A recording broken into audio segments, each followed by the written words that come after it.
ஆச்சி மசாலா. எந்த சமையலும் ருசி தேடும் ரகசியம். 20 ரூபாய்.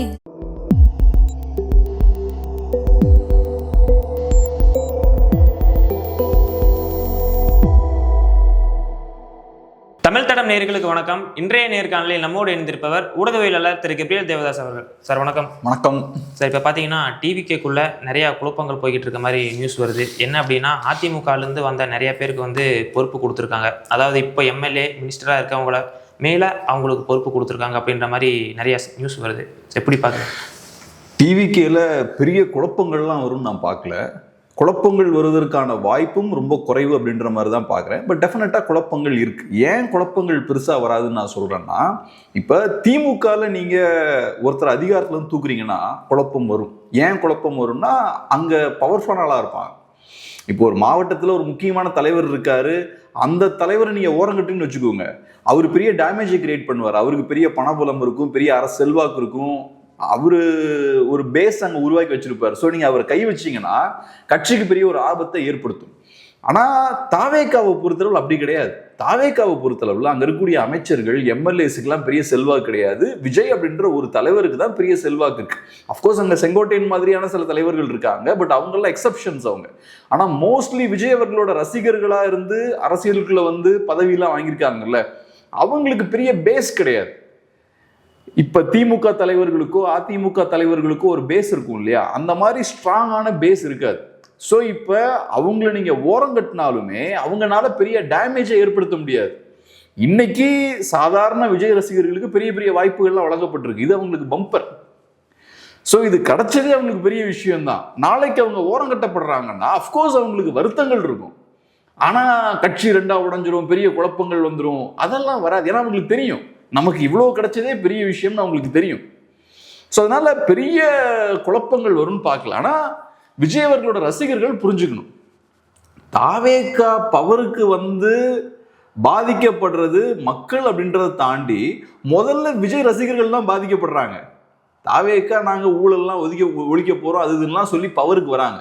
பவருக்கு என்ன நடக்குது? நிறைய பக்கம் ஊழல் நடக்குது. தாவேக்கா கட்சிக்காரங்களை ஓரங்கட்டுறாங்க. ஸோ இப்போ தாவேக்காவால் பாதிக்கப்படுறது விஜய் அவர்களோட ரசிகர்கள். முதல்ல இப்போ ஓரங்கட்டப்படுறதெல்லாம் விஜயோட ரசிகர்கள் தான். இப்போ பாருங்க, இப்போ இவர் விஜயபாஸ்கர் அவர்கள், விஜயபாஸ்கர் அவர்களை கட்சிக்குள்ள கொண்டு வரீங்க, முக்கியமான பொறுப்புகள்லாம் அவர் கொடுக்குறீங்க. அவருக்கு பார்த்தோம்னா புதுக்கோட்டை மாவட்ட அமைப்பு செயலர், அது போக புதுக்கோட்டை மேற்கு மாவட்ட செயலர் அப்படின்னு அவருக்கு 2 பதவி கொடுக்குறாங்க. ஸோ அவருக்கு பர்வீஸ் அமைச்சரை விட முக்கியமான பொறுப்புகள் அவருக்கு கொடுக்கப்படுது. ஸோ இவரு இன்னைக்கு எம்எல்ஏ கூட கிடையாது, அவரோட பதவியை ரிசைன் பண்ணியிருக்கார். அது மட்டும் இல்லாமல் அதிமுகல இருந்து இங்க சேர்ந்திருக்கார். அது மட்டும் இல்லாமல் அவரோட பேக்ரவுண்டும் ஒன்றும் கிளீனான பேக்ரவுண்ட் கிடையாது. ஸோ இப்போ இவருக்கு எவ்வளவு முக்கியத்துவம் கொடுக்கப்படுது? தாவேக்கால இருக்கக்கூடிய அமைச்சரை விட பவர்ஃபுல்லா இருக்காரு விஜயபாஸ்கர் அவர்கள். இப்ப ரைட்டு, நீங்க ஓரங்கட்டுறீங்கன்னே வச்சுப்போம், பர்வீஸை விட இன்னொருத்தருக்கு முக்கியமான பதவி கொடுக்குறீங்கன்னே வச்சுப்போம். அவர் ஒரு சிறந்த மனிதரா இருக்காரு, ஒரு சிறந்த தலைவரா இருக்காரு, ஒரு சிறந்த ஒப்பற்ற தலைவரா ஒருத்தர் இருக்கார் அப்படின்றதுக்காக அவருக்கு நீங்க முக்கியத்துவம் கொடுத்தா எனக்கு புரிஞ்சுக்க முடியுது. ஆனா நீங்க விஜயபாஸ்கருக்கு முக்கியத்துவம் கொடுக்குறீங்க. அவரோட சாதனை என்ன? நிறைய ஊழல் பண்ணியிருக்கார். ஸோ அதனால இப்ப தெரியுதா இப்ப யாருக்கிட்ட பவர் இருக்குன்னு தெரியுதா? ஸோ அதனால தாவேக்கா நண்பர்கள் நம்மளை பார்த்து சிரிச்சுட்டு இருப்பாங்க. ஆக்சுவலா நீங்க தான் உங்களை பார்த்து சிரிச்சுக்கணும். இங்க பாதிக்கப்படுறது நீங்க தான். இப்ப இன்னொன்னு நான் சொல்றேன், அதிமுகல இருந்து இன்னும் நிறைய பேர் அங்க போறாங்க. இப்ப பார்த்தோம்னா வேலுமணி அவர்கள் இபிஎஸ்க்கு பிரச்சனைகள் கொடுத்துட்டு இருக்காரு. சசிகலா அவர்களை கட்சியில உள்ள கொண்டு வரணும், அதே மாதிரி நீங்க நிறைய நிர்வாகிகளை கட்சியில இருந்து வெளியேற்றிட்டீங்க, அடுத்தது உள்ளாட்சி தேர்தல் வருது, ஸோ அவங்களெல்லாம் நீங்க உள்ள கொண்டு வரணும், அப்பதான் நம்ம உள்ளாட்சி தேர்தல் நல்லா பெர்ஃபார்ம் பண்ண முடியும். இபிஎஸ் அவர்களோட பிடிவாதத்தால தான் நம்ம நிறைய தோல்விகள்லாம் பெற்றிருக்கோம். குறிப்பா 21 நீங்க காம்ப்ரமைஸ் பண்ணல, அதே மாதிரி 19 காம்ப்ரமைஸ் பண்ணல, 24 காம்ப்ரமைஸ் பண்ணல, தவறுகள் நிறைய பண்ணனாலதான் அதிமுக தோத்துக்கிட்டே இருந்திருக்கு. இந்த மாதிரி நிறைய விஷயங்கள் பேசிட்டு இருக்காரு. ஒரு கடிதம் இப்ப அனுப்பியிருக்காரு வேலுமணி அவர்கள். அப்ப இதெல்லாம் காட்டக்கூடிய விஷயம் என்னன்னா, சீக்கிரமா வேலுமணி அவர்கள் கிளம்பி வெளியே போறதுக்கு நிறைய வாய்ப்புகள் இருக்கு. அவரு பிரச்சனை கொடுத்துட்டு இருக்காரு அதிமுகல இருந்து. அதே மாதிரி வேற சில தலைவர்களும் அதிமுகல இருந்து வெளியே போறதுக்கான வாய்ப்பு இருக்கு. அவங்கெல்லாம் வெளியே போய் நாளைக்கு தாவேக்கால போய் சேர்ந்தாங்கன்னா யோசிச்சு பாருங்க, முதல்ல யாரு ஓரங்கட்டப்படுவா? டிவிகே நிர்வாகிகள் இப்ப இருக்கக்கூடியவங்க, ரசிகர்கள். இப்ப இருக்கக்கூடிய பொலிட்டிக்கல் பேக்ரவுண்ட் இருக்கக்கூடிய நிர்வாகிகளுக்கு ஒன்றும் ஆகாது. அதிமுக திமுகல இருந்து வந்த நிர்வாகிகளுக்கு ஒன்றும் ஆகாது, அவங்க கம்ஃபர்டபுளா இருப்பாங்க. ரசிகர்கள் இருக்காங்க பாருங்க, விஜய் அவர்களுக்கு போஸ்டர் ஒட்டி விஜய் அவர்களோட ரசிகர்களா இருந்து விஜய் அவர்களை வளர்த்து விட்டு இன்னைக்கு அரசியலுக்குள்ள வந்து ஒரு மாதிரி பொறுப்புல உட்காந்துருக்காங்க பாருங்க, அவங்க எல்லாத்தையும் ஸ்லோவா ஓரம் கட்டிடுவாங்க. சோ தாவேக்காவால பாதிக்கப்பட போறது முதல்ல விஜய் ரசிகர்கள் தான், ரெண்டாவது மக்கள் பாதிக்கப்படுவாங்கலாம் சொல்லலாம். ஸோ இப்போ இந்த ஊழல் ஒழிப்பு அது இதுன்னு பேசிக்கிட்டு இப்போ விஜய் அவர்களோட ரசிகர்கள் ஓரம் கட்டப்படுறாங்க. ஆனால் இது பெரிய பிரச்சனையாக வெடிக்கும்னு நான் பார்க்கலாம். இது ஒன்றும் பெரிய பிரச்சனையாக வெடிச்சு கட்சி தலைமைக்கு ஒரு பெரிய பிரச்சனையாக மாறும். ஏன்னா விஜய் அவர்கள் யாரை கை காட்டுறாரோ அவங்க ஜெயிக்க போகிறாங்க. அதனால பெரிய பிரச்சனையாக வெடிக்கும்லாம் நான் பார்க்கல. பட் இது வந்து ரசிகர்களுக்கு யதார்த்தத்தை புரிஞ்சுக்கிறதுக்கு ஒரு வாய்ப்பு.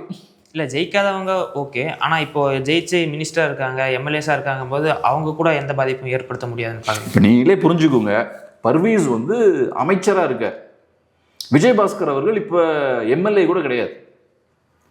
ஆனால் அமைச்சரை விட விஜயபாஸ்கர் அவர்களுக்கு ஏன் முக்கியத்துவம் அதிகமாக கொடுக்குறாங்க? விஜயபாஸ்கர் எங்கன்னாலும் ஒரு எம்எல்ஏ சீட்டு கண்டிப்பாக எடுத்துகிட்டு வந்துடுவார். ஸோ இப்போ பர்வீஸ் அவர்களோட ஸ்ட்ரென்த் என்ன? விஜய் இல்லைன்னா பர்வீஸ் அவர்கள் பவருக்கு வந்திருக்க முடியாது, மினிஸ்டரும் ஆயிருக்க முடியாது, எம்எல்ஏவும் ஆயிருக்க முடியாது. ஆனால் விஜய் பாஸ்கர் அப்படி கிடையாது. விஜய் பாஸ்கர் விஜய் அவர்களை தாண்டியும் விஜய் பாஸ்கர் அவர்களுக்கு ஒரு செல்வாக்கு இருக்கு, ஏதோ ஒரு வகையில கான்ட்ரிபியூட் பண்ண முடியும் தாவேகா கட்சிக்கு. ஸோ அங்கிருந்து தான் விஜய் பாஸ்கர் அவர்களுக்கு பலம் வருது. ஸோ அதுதான் முக்கியமான விஷயம். நீங்க இன்னைக்கு அமைச்சரா இருக்கலாம், நீங்க யாரா வேணாலும் இருக்கலாம், அது முக்கியம் கிடையாது. உங்களோட ஆக்சுவல் கெப்பாசிட்டி என்ன? இன்னைக்கு பர்வீஸுக்கு ஆக்சுவலா ஒரு பெரிய செல்வாக்கு இருந்திருந்தா இன்னைக்கு அவரை ஈஸியா அப்படி ஓரம் கட்டிருக்க முடியாது. இப்போ லிட்டரலா ஓரம் தானே கட்டுறாங்க. விஜயபாஸ்கர் அவர்கள் கீழே அவரை கொண்டு வந்துட்டாங்க பர்வீஸை. அப்ப பவர் யாருக்கிட்ட இருக்கு? நீங்க அமைச்சரா இருந்தாலுமே ஆக்சுவல் பவர் விஜயபாஸ்கர் கையில தான் இருக்கு. ஸோ அதனாலதான் தாவேக அமைச்சர்கள்லாம் பார்த்தோம்னா ஸ்கோர் பண்ண முயற்சி பண்ணிக்கிட்டே இருக்காங்க, ஏதோ ஒரு பெர்ஃபார்மன்ஸை கொடுத்துக்கிட்டே இருக்காங்க, கேமரா முன்னாடி வர்றது பேசுறது இதெல்லாம் பண்ணிக்கிட்டே இருக்காங்க. ஏன்னா நமக்குன்னு ஒரு செல்வாக்கை உருவாக்கணும்னு பாக்குறாங்க. இப்ப கிளியர் கட்டா என்னன்னா, அடுத்த எலெக்ஷன் வருதுன்னு வச்சுப்போம், அடுத்த எலெக்ஷன்ல தாவேக ஜெயிச்சிடுறாங்கன்னு வச்சுப்போம், மெஜாரிட்டி வருதுன்னு வச்சுப்போம், யாரு மினிஸ்டர் ஆவா? பர்வீஸ் ஆவாரா? விஜயபாஸ்கர் ஆவாரா? சோ இப்ப விஜயபாஸ்கர் அவர்களுக்கு முக்கியமான பொறுப்பு கொடுக்குறீங்கனாலே ஃபியூச்சர்ல யார் தலைவர்ன்றதை நீங்க பிக்ஸ் பண்றீங்க. புதுக்கோட்டை பகுதிக்கு விஜயபாஸ்கர் அவர்கள் தான், பர்வீஸ் கிடையாது. அவர் மேபி ஒரு சீட் வாங்கலாம், ஆனா ஃபேஸ் வந்து விஜயபாஸ்கர் அவர்கள் தான், அதை அவங்க பிக்ஸ் பண்றாங்க. ஸோ அதனால விஷயம் என்னன்னா, உங்களோட பவர் என்ன, உங்க கையில என்ன பவர் இருக்கு, உங்களால என்ன கான்ட்ரிபியூட் பண்ண முடியும். அது பணமா இருக்கலாம், செல்வாக்கா இருக்கலாம், எது வேணாலும் இருக்கலாம். ஸோ இப்போ இந்த மாதிரியான விஷயங்கள் தாவேகாவுக்குள்ள நடந்துட்டு இருக்கு. இப்போ அடுத்ததா காங்கிரஸ் டிஎம்கே ரெண்டு பேரும் வந்து எட்டப்பர் அப்படின்ற மாதிரிலாம் சொல்லி பேசிக்கிறாங்க. ஸோ மாணிக்கம் தாக்கூர் சொல்கிற விஷயம் என்ன அப்படின்னு பார்த்தோம்னா, அவங்க வந்து புதுசாக அரசியலில் வந்து நண்பர் வந்து டிஎம்கேக்கு கிடச்சிருக்கு, அந்த நண்பர் யாருன்னு வந்து டிஎம்கே விளக்கணும் அப்படின்ற மாதிரி சொல்கிறாரு. ஸோ யார் அந்த நண்பர்? காங்கிரஸுக்கும் பாஜகவுக்கும் ஒரு வித்தியாசமும் கிடையாது. ஏதோ மாணிக்கம் தாக்கூர் பேசுறத பார்த்தா காங்கிரஸ் ஏதோ பெரிய உன்னதமான கட்சி மாதிரியும் பிஜேபி ரொம்ப மோசமான கட்சி மாதிரியும், ரெண்டு பேரும் மோசமான ஆட்கள் தான், ரெண்டு பேருமே தமிழர்களுக்கு துரோகம் பண்ற ஆட்கள் தான். இப்ப காவிரி பிரச்சனையில காங்கிரஸ்காரங்க என்ன பண்றாங்க? தமிழ்நாட்டுக்கு எதிராக செயல்படுறாங்க. அங்க இருக்கிறது காங்கிரஸ் கவர்மெண்ட். ஸோ காங்கிரஸ்காரங்க தான் நமக்கு எதிராக செயல்பட்டு இருக்காங்க. இதெல்லாம் நடக்கும்போது பிஜேபி என்ன பண்றாங்க? வேடிக்கை பார்த்துட்டு இருக்காங்க. வேடிக்கை பார்க்கல, சாரி, அவங்களோட சேர்ந்து நிற்கிறாங்க, காங்கிரஸோட சேர்ந்து நிற்கிறாங்க. ஸோ அப்போ காங்கிரஸுக்கும் பிஜேபிக்கும் ஒரு வித்தியாசமும் கிடையாது. இன்ஃபேக்ட் பிஜேபியால தமிழ்நாட்டுக்கு ஏற்பட்ட இழப்பை விட காங்கிரஸால நமக்கு நிறைய இழப்பு ஏற்பட்டிருக்கு. இப்போ டீலிமிட்டேஷன் பத்தி இப்படிலாம் பேசிட்டு இருக்காங்களே, தமிழ்நாட்டுக்கு 2 சீட்டு போயிருக்கு. எதால? டீலிமிட்டேஷனால. யாரோட ஆட்சி காலத்துல? காங்கிரஸ் பீரியட்ல. இப்ப பேசுற பேச்சை பார்த்தா ஐயோ நாங்க தமிழ்நாட்டுக்கு ஒரு இழப்பு ஏற்படுதுன்னு அதை நாங்க பண்ண மாட்டோம், தமிழர் நலன் தான் எங்களுக்கு முக்கியம், தமிழ்நாட்டு நலனுக்கு எதிராக ஒரு விஷயம் நடந்ததுன்னா நாங்க விடவே மாட்டோம். அப்ப ஏன் அன்னைக்கு விட்ட? அன்னைக்கு 2 சீட் போகுது இல்ல, அப்ப ஏன் அதை அனுமதிச்சீங்க? தமிழ் மக்கள் மேல அக்கறை அதை அனுமதிச்சிருக்க மாட்டீங்கல்ல. ஆனா அன்னைக்கு உங்களுக்கு சொகுசா இருந்தது. அது அன்னைக்கு நீங்க பவர்ஃபுல்லான பார்ட்டியா இருந்தீங்க, நார்த்ல ரொம்ப ஸ்ட்ராங்கா இருந்தீங்க, தமிழ்நாட்டுல அப்ப பலவீனப்பட்டு இருந்தீங்க. ஸோ அப்ப நீங்க என்ன யோசிக்கிறீங்க? நார்த்ல நம்ம நல்லா ஸ்ட்ராங்கா இருக்கோம், இவங்க நம்மள பெருசா ஏத்துக்க மாட்டேங்கிறாங்க, அப்ப இவங்களோட சைஸை குறைச்சிடலாம் தானே யோசிச்சீங்க. இன்னைக்கு பாஜக எப்படி யோசிக்குது அப்படிதான் நீங்க அன்னைக்கு யோசிச்சீங்க.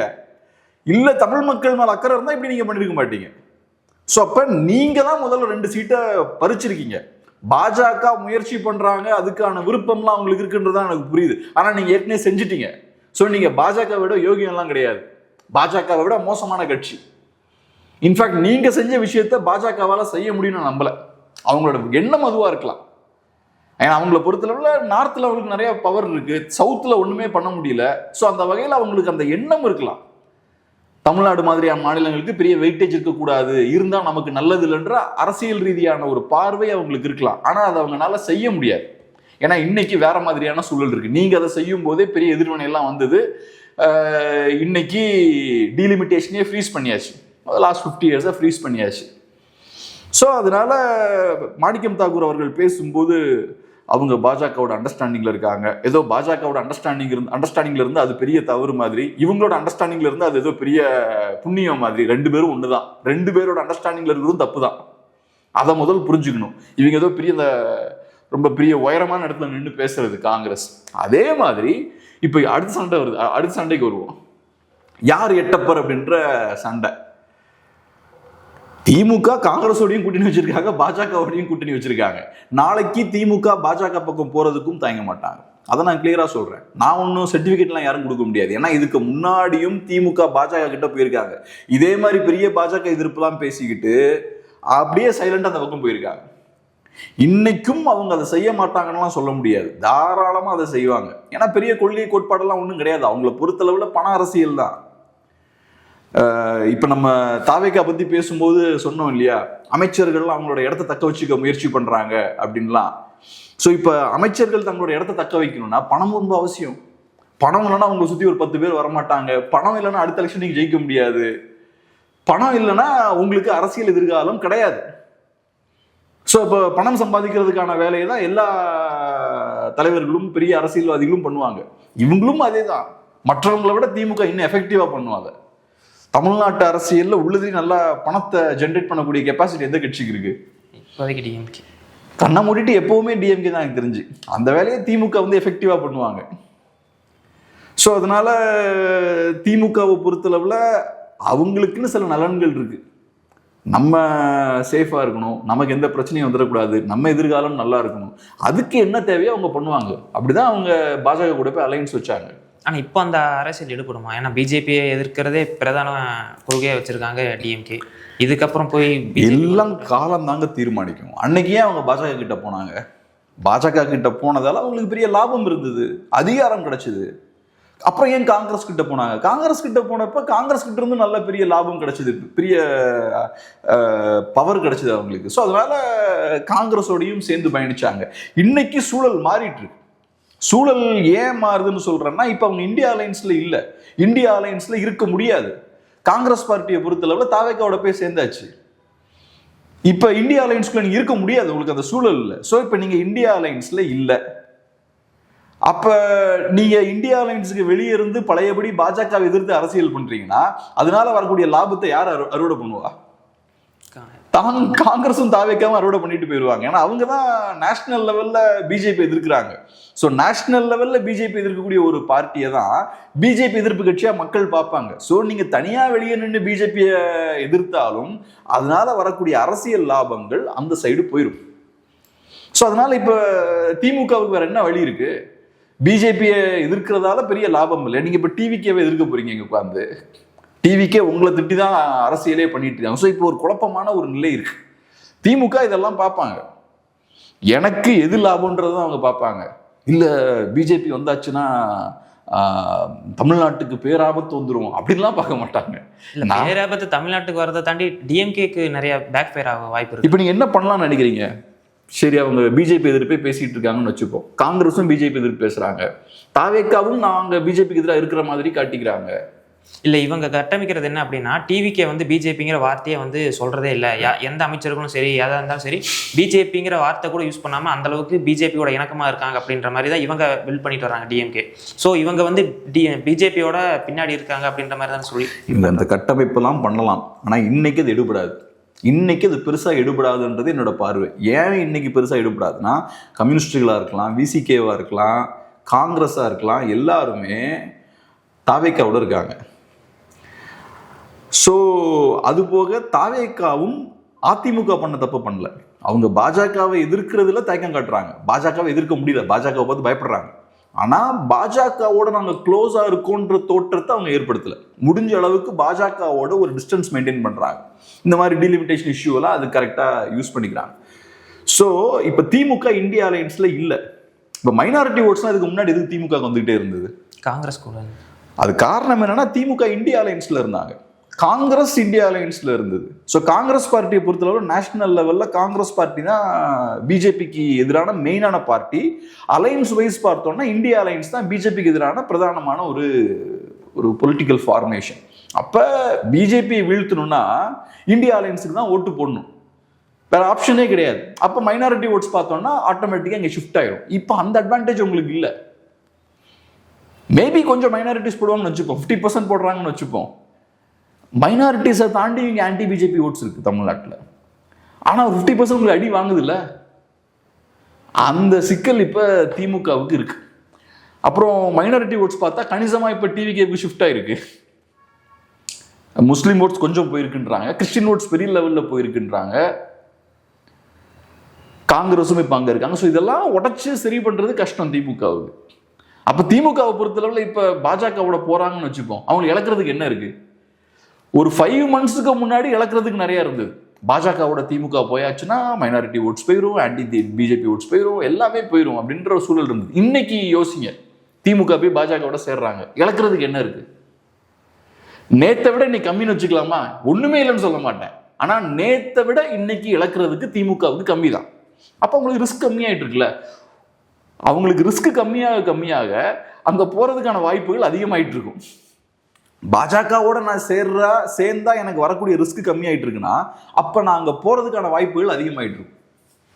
ஸோ அதனால வாய்ப்பே இல்லைன்னு சொல்ல முடியாது. அவங்க போவாங்களான்னு நமக்கு தெரியல. ஆனா திமுகவை பொறுத்தளவுல தேவைன்னா அதை செய்வாங்க.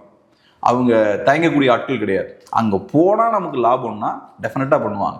தமிழ்நாட்டு மக்கள், தமிழ்நாட்டுடைய எதிர்காலம், தமிழ் மக்கள் பாதிக்கப்படுவாங்க, அதெல்லாம் யோசிக்க மாட்டாங்க. எனக்கு ஒன்று தேவைன்னா பண்ணுவாங்க. ப்ராக்டிக்கலான பொலிட்டிஷியன்ஸ் அவங்க.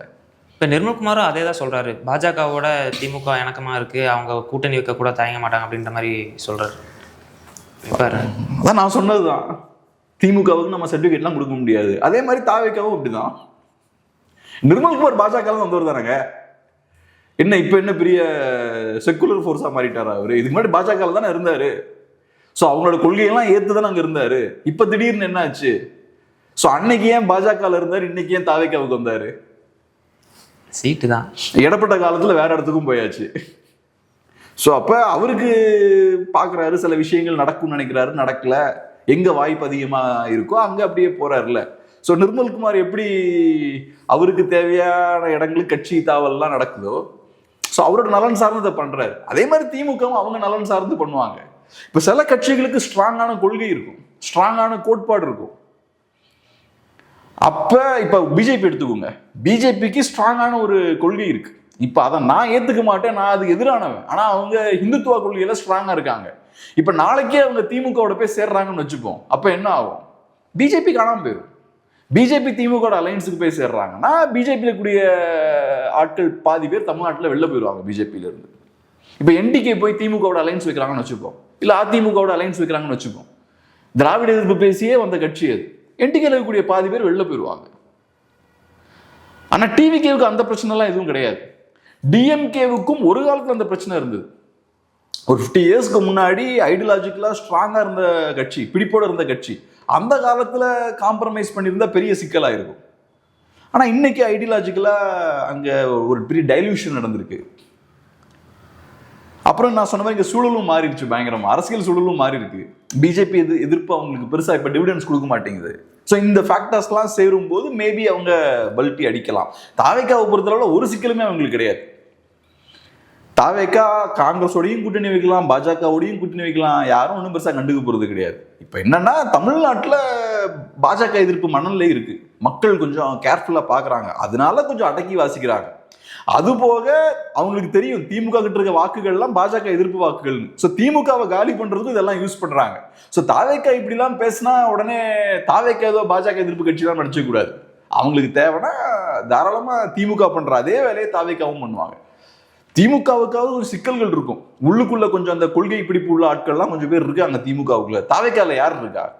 எல்லாம் இந்த மாதிரி 4-5 கட்சி மாறி வந்தவங்க தான் இருக்காங்க தாவேக்கால. தாவேக்கான முதல் கொள்கையில் எல்லா கட்சியிலேருந்து கொஞ்சம் கொஞ்சம், ஆமாம், எல்லா கட்சியிலேருந்து கொஞ்சம் எடுத்துக்க வேண்டியதுதான்.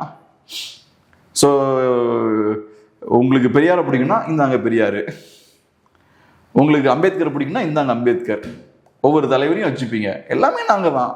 ஆன்மீக அரசியல் எல்லாருமே ஆன்மீகம், திராவிடம், தமிழ் தேசியம், தேசியம் எல்லாத்தையும் வச்சுக்க வேண்டியதுதான். ஸோ எல்லார்ட்டையும் போய் காட்டுறது, எல்லார்ட்டையும் ஓட்ஸை வாங்குறது. அவங்க ப்ராக்டிக்கலான பார்ட்டி. என்ன பேசுனா ஓட்டு கிடைக்குமோ நான் அதை பேசுவேன், என்ன பேசுனா என் எதிரியை வீக்காக்க முடியுமோ அதை நான் பேசுவேன். எதை பேசுனா தமிழ் மக்களுக்கு நல்லதோ, எதை பேசுனா தமிழ் மக்களுக்கு உயர்வை கொடுக்குமோ அதை பற்றிலாம் எனக்கு கவலை கிடையாது. என்னை பொறுத்தளவில் என்ன பேசுனா எனக்கு லாபம் அதை நான் பேசுவேன். திமுகவையும் பாஜகவையும் கனெக்ட் பண்ணி பேசினா திமுகவுக்கு பலவீனம் ஏற்படுத்தும்னா நான் அப்போ அதை பேசுவேன். இல்லை சில நேரத்தில் டீலிமிட்டேஷனை கையில் எடுத்தா எனக்கு இங்கே மைலேஜ் கிடைக்கணும், அதையும் கையில் எடுப்பேன். பாஜகவை விமர்சிக்காம என் வசதிக்கு ஏற்ற மாதிரி டீலிமிட்டேஷனை கையில் எடுப்பேன். அவ்வளோதான். இவங்கெல்லாம் வெறும் கமர்ஷியல் பொலிட்டிக்கல் பார்ட்டிஸ் தான். இவங்களால பெரிய லாபம்லாம் நமக்கு கிடைக்காது. இப்போ பாருங்க, என்னெல்லாமோ பேசினாங்க, நாங்கள் வந்துட்டோம்னா அப்படி பண்ணுவோம் இப்படி பண்ணுவோம்னாங்க, வந்ததுக்கப்புறம் 200 யூனிட் ஃப்ரீனாங்க. இன்னைக்கு இந்தியன் எக்ஸ்பிரஸில் நினைக்கிறேன், இந்தியன் எக்ஸ்பிரஸில் ஒரு நல்ல ஒரு கட்டுரை போட்டிருக்காங்க. ஏறக்குறைய 3.25 லட்சம் பேர் கம்ப்ளைண்ட் பண்ணியிருக்காங்களாம், அவங்களுக்கு இபி பில்லாம் ஏறி இருக்குன்னு. இப்போ நான்லாம் கம்ப்ளைண்டே பண்ணல, என்ன மாதிரியும் நிறைய பேர் இருப்பாங்க, ஆனால் எனக்கும் ஏறி இருக்கு. ஏன்னா என்னை பொறுத்தளவு தெரியும் அங்கே நிறைய பிரச்சனைகள் இருக்குது, பட் கம்ப்ளைண்ட் பண்ணணும், அது என் தப்பு தான். ஸோ கம்ப்ளைண்ட் பண்ணவங்களே 3.25 லட்சம் பேர் இருக்காங்க. இவங்க எல்லாருக்கும் பில் ஏறி இருக்கு.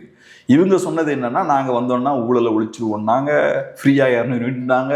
அப்போ கம்மி இல்லை இருக்கணும், இப்போ பார்த்தா இன்க்ரீஸ் ஆகுது. யூஸ் பண்ணியிருக்கிறதுனால வந்திருக்கு அப்படின்ற மாதிரி சொல்லுவேன். அது எனக்கு என்னன்னு தெரிலங்க. ஆனால் நான் ஒன்று சொல்கிறேன், என்னோட அனுபவத்தில் நான் சொல்கிறேன், எலெக்ஷனுக்கு முன்னாடி இபி பில்லாம் கம்மியாகும், எலெக்ஷன் முடிஞ்சாச்சுன்னா இபி பில் ஏறும். அது எப்படின்னு எனக்கு தெரில.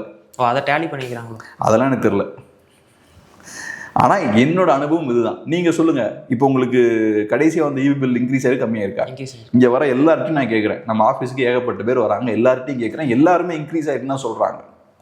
அதே மாதிரி நிறைய பேர்ட்டு நான் கேட்கும்போது எலெக்ஷனுக்கு முன்னாடி வந்து 2 பில்லிங் இருக்குல்ல, அப்போ எங்களுக்கு கம்மியாச்சுன்றாங்க. எனக்கு கையில் இப்போவே ப்ரூஃப் இருக்குது. எனக்கு அந்த டைமில் எலெக்ஷனுக்கு முன்னாடி எனக்கு கம்மியான தொகை தான் வந்தது. ஸோ அங்கே என்ன நடக்குதுன்னு நமக்கு தெரில. ஆனால் நீங்கள் வந்ததுக்கப்புறம் டிரான்ஸ்பரண்ட்டாக இருப்பீங்க, அங்கே நடக்கக்கூடிய முறைகேடுகள் எல்லாம் அம்பலப்படுத்துவீங்கன்னு நினச்சோம். ஆனால் நீங்கள் வந்ததுக்கப்புறம் என்ன ஆகுது, பில் எல்லாம் ஏறுது. கேட்டால் மிஸ்டேக் நடந்துச்சுன்றீங்க. இதை நான் மிஸ்டேக்காக பார்க்கல. மிஸ்டேக்னா என்னன்னா, 4 பேருக்கு பில் இன்க்ரீஸ் ஆகணும், 4 பேருக்கு பில் கம்மியாகணும். மிஸ்டேக்னா எல்லாருக்குமே ஏறுமா என்ன? 4 பேருக்கு ஏறுனா 4 பேர் கம்மியாகவும் வரணும்ல. ஆனால் இங்கே யாருக்குமே கம்மியாகலையே. கமெண்ட்ல யாராவது சொல்லுங்க, யாருக்காவது பில்லு கம்மியாக இருக்கான்னு சொல்லுங்க. எல்லாருக்குமே ஏறி இருக்கு. எல்லாருக்குமே ஏறுதுன்னா அது மிஸ்டேக் இல்லை, இது ஏதோ ஒரு சிக்கல் இருக்காங்க. ஸோ சிஸ்டமேட்டிக்காக இது நடந்துட்டு இருக்கு. அப்போ என்னெல்லாமோ பேசிட்டு இவ்வளோதான் உங்களுக்கு மக்கள் மேலே அக்கறை. ரீடிங்லாம் ஏறுதுனாலே என் பேக்கெட்லேருந்து காசு அதிகமாக போயிட்டு இருக்குன்னு அர்த்தம். அது ஏதோ டிஎன்இபிக்கு கடன் பார்த்தோம்னா 2.5 லட்சம் கோடி ரூபா இருக்கான். அப்போ நம்ம தான் கடன் அடைச்சிட்டு இருக்கோம். நம்ம தானே அடைக்கணும். ஆமாம், நம்ம தான் அடைக்கணும், மக்கள் தான் அடைக்கணும். அரசியல்வாதிகள் அடைக்க போகிறாங்க. ஆனால் அதுக்கு ஒரு முறை இருக்குல்ல. 200 யூனிட் ஃப்ரீன்னு சொல்லிக்கிட்டு பில்லு பார்த்தா ஏறிட்டு போதெல்லாம். ஆனால் யூனிட் ஏறல. யூனிட் வந்து ஏறி இருந்து நம்ம கரண்ட் பில் வந்துருந்துச்சு அப்படின்னா அவங்க சொல்கிற மாதிரி ஏசி அதெல்லாம் யூஸ் பண்ணியிருக்கோம், கன்சப்ஷன் அதிகமாக இருக்குன்னு சொல்லலாம்.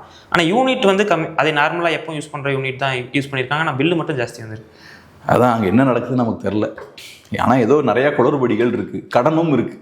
கடன் நிறையா இருக்குது, வருமானம் கம்மியாக இருக்குன்னா அப்போ சரி ஏதோ ஒரு வகையில் கன்சியூமர் பேக்கெட்லேருந்து நிறையா பணத்தை எடுக்க வேண்டிய தேவையும் இருக்குது. அதனால தான் தவறு நடக்கும்போது யாருக்குமே பில்லு கம்மியாகலை, எல்லாருக்குமே பில்லு ஏறுது.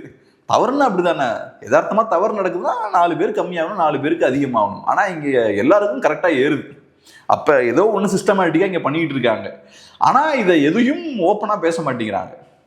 அங்கே எனக்கு என்னன்னா, உங்கள் மேலே யாருமே குறை சொல்லலை. ஏன்னா நான் சொன்ன மாதிரி எலெக்ஷனுக்கு முன்னாடியே கம்மியாயிருக்கு. நான் இன்னொன்று சொல்கிறேன், நான் பார்த்த அளவில் அதிமுக பீரியடில் இபி பில் ரொம்ப கம்மியாக வரும், எனக்கெல்லாம் ரொம்ப ரொம்ப கம்மியாக வரும். திமுக பீரியடில் ஏறக்குறைய 10 மடங்கு எனக்கு இன்க்ரீஸ் ஆயிருக்கு. சில மாதங்களில் ஏறக்குறைய 10 மடங்கு இன்க்ரீஸ் ஆயிருக்கு எனக்குலாம். அப்புறம் அதுவே நார்மல் ஆயிடுச்சு. அப்புறம் ஆனால் இது பெரிய டேமேஜ் ஏற்படுத்தாதா டிவிகே அரசுக்கு? ஏன்னா வந்து இப்போ டாஸ்மார்க்கில் வந்து விலையேற்றுறாங்க அப்படின்னா வந்து அவங்க ஒரு இது சொல்லிடுவாங்க, நீ ஏன் போய் குடிக்கிற அவ்வளோ காசை கொடுத்து அப்படின்ற மாதிரி அதை டைல்யூட் பண்ணிடுவாங்க. ஆனால் இது கரண்ட் பில் இன்க்ரீஸுங்கும் போது ஓவராலாக எல்லா மக்களும் அஃபெக்ட் ஆகும்போது இது பேக் ஃபயர் ஆகும். இப்போ வந்து அதுவும் பாதிப்பை ஏற்படுத்தும், இதுவும் பாதிப்பை ஏற்படுத்தும். இப்போ சொசைட்டி முன்ன மாதிரி இல்லை. நீங்கள் சொன்ன மாதிரி ஒரு 20 இயர்ஸ்க்கு முன்னாடி சொசைட்டி மதுவை பார்த்த விதமும் இன்னைக்கு சொசைட்டி மதுவை பார்க்குற விதத்துலையும் நிறைய வித்தியாசம் இருக்கு. எம்ஜிஆர் அவர்கள் குடிக்கிற மாதிரிலாம் சீன்ஸ் தான் நடிக்கவே மாட்டார், அவர் ரொம்ப கவனமாக இருந்தார் அதில். ஆனால் இன்னைக்கு இருக்கக்கூடிய நடிகர்கள் அப்படி இல்லையே, குடிச்சாதான் கைத்தட்டே வரும். ஆமாம். ஸோ அப்போ சொசைட்டியில் குடின்றது நார்மலைஸ் ஆகிட்டு இருக்கு. ஸோ நீங்கள் வந்து குடிகாரன்ட்ட 20 ரூபா எக்ஸ்ட்ரா வாங்கணும்னு தப்புலன்னு சொல்ல முடியாது. குடிகாரன் அங்கே போய் 20 ரூபா எக்ஸ்ட்ரா கொடுத்தாலும் பணம் யாரோடது? அப்பாவோடது, ஒய்ஃபோடது, அண்ணன், எல்லா ஃபேமிலி தானே மொத்தமாக பாதிக்கப்படுது. எல்லாரோட கான்ட்ரிபியூஷனும் அங்கே இருக்கும்ல. அதுபோக நீங்கள் என்னெல்லாம் பேச்சு பேசுனீங்க அதுவும் இருக்கு. ஆனால் இபிஎம் நீங்கள் சொல்கிற மாதிரி அதோட இம்பாக்ட் இன்னும் அதிகமாக இருக்கும்.